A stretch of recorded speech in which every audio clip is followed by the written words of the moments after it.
Hoş gördük, değerli izleyiciler. Ülkede ve dünyada baş verən ən son xəbərlərdən anındaca xəbərdar olmaq üçün Günlük Xəbərlər YouTube kanalımıza abunə olun və bildirişləri açmağı unutmayın. Azərbaycanda yanvarın 23-nə gözlənilən hava şəraiti haqqında proqnoz açıqlanıb. Bu barədə Milli Hidrometeorologiya Xidməti məlumat yayıb.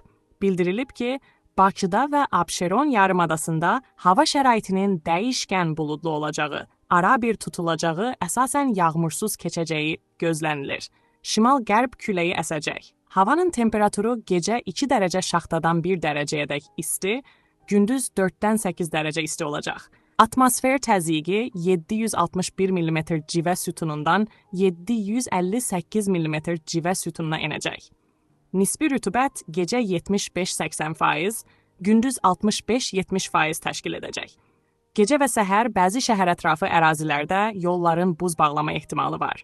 Azərbaycanın rayonlarında havanın əsasən yağmursuz keçəcəyi, lakin gündüz bəzi dağlıq ərazilərdə qısa müddətli yağıntılı olacağı, qar yağacağı gözlənilir.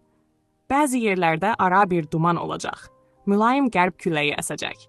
Havanın temperaturu gecə 1-dən 6 dərəcə şaxta, gündüz 5-dən 9 dərəcə isti, dağlarda gecə 7-dən 12 dərəcə şaxta, yüksək dağlıq ərazilərdə 12-dən 16 dərəcə şaxta, gündüz 0-dan 5 dərəcə şaxta olacaq.